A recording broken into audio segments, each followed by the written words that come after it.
digging into reading something here, trying to sort out the prescribed burns today to see what we have going on. And that one's out in Texas.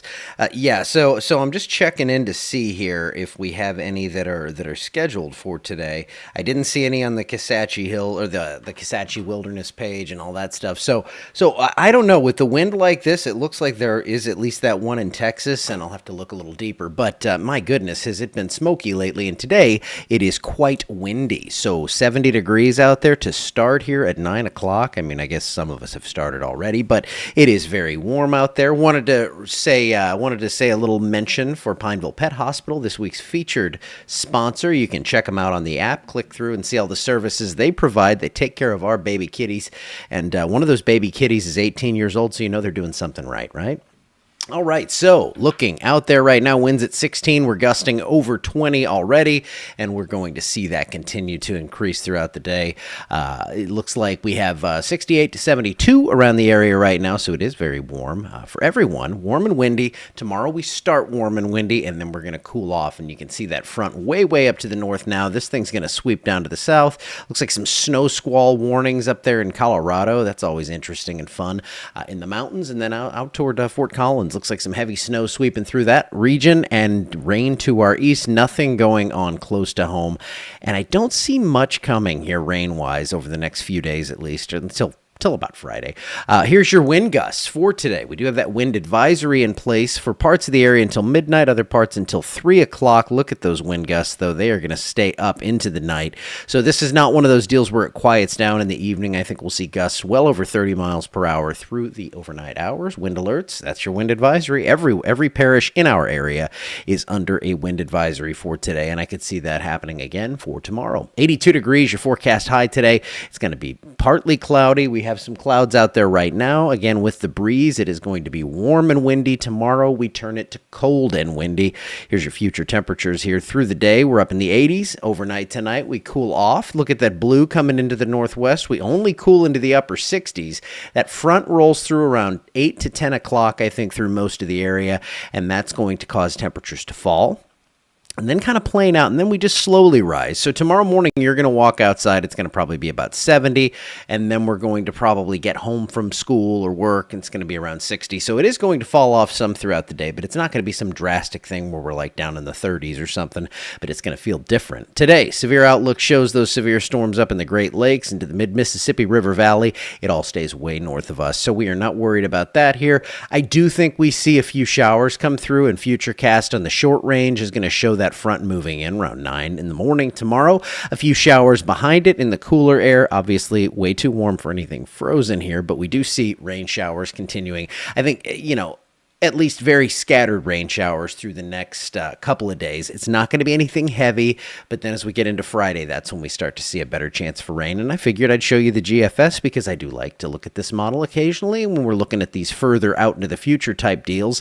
And this is going to show front one moving through. That's going to bring us our cold air. This is going to bring that cold air in tomorrow, cause those falling temperatures. There comes our wave of rain for Thursday night into early Friday, a slightly more significant wave, but again, without really any sort of threat for severe weather attached to it. And then the next system that I'm kind of concerned with that doesn't look like much here, that is going to come in on Monday, and that could bring us a chance, at least for some scattered severe storms in the area. But we are still, 5 days out? Yeah. It's 5 days out, and I see that comment there, wind is drying everything out. Yeah, we do need lots of rain again. We have gone through another dry spell, and it's obviously not as crazy as what we saw last summer, but yeah, when you're this windy and this dry, and right on cue here, your rain totals are zeroed out for the last more than 7 days. It's time we get some rain into the area, and I do think I have some good news for you. Here's your next 7-day forecast, your next 7 days of rain totals, 1 to 2 inches for most. I think we get a decent little rain Thursday night into Friday. It's not going to be a crazy one again, quarter to a half inch maybe. Get things wet once again, and then we get a better rainfall probably Monday into Tuesday. So this only goes through Monday. I think the Monday into Tuesday system could provide us with a few strong to severe storms, so that is what we're going to be watching for. That looks like a very encouraging forecast, but I'm telling you, it's not going to be raining the whole time. We have rain chances 6 out of 7 days. That doesn't mean you're going to see rain at your house for 6 out of the next 7 days. That means we see isolated rain tomorrow and Thursday. So right there, those are not going to be heavy events by any stretch. Maybe you get a tenth of an inch out of that. Thursday night into Friday, that's a pretty solid round of rain there. Again, quarter, half, maybe someone gets an inch out of that. Saturday looks pretty calm, but then Sunday afternoon into Monday, that's the one we're looking for the potential for a few severe storms that could last into Tuesday. And it looks like the pattern stays pretty active then. Temperatures go on a ride though. 82 degrees. I put the low at 52, and I want to note here that low for tomorrow is not tomorrow morning. That's going to be tomorrow evening, but we are going to get into the 50s, low 50s by about midnight. So just have that in mind. It's going to start off warm. It's going to finish cool. 58, your high on Thursday, going to be cool the whole time there, and then we warm back up as we get the next system to pump that moisture and warmth into the area. Let's look long term, see what we have. Still looks pretty warm here from March 6th to the 12th. Again, from cool out west to warm to the east. So there is that kind of battleground in the middle as these systems come through, and it looks like above normal precipitation. So we are dry, we are windy, and we do have some elevated fire danger in the area. So you want to be careful with that. I know we've been having these prescribed burns today, and I'll be watching the radars and seeing what they decide to do for today. But with a wind advisory, it's pretty tough. Wind's going to be gusting up to around 35 miles per hour. So hold on to your hats and all those good cliches. And hey, I think that's it. Windy, temperatures going up and down, and then we look at the active stuff toward the beginning of next week. That is the short version, which I'm sure some of you are totally comfortable with.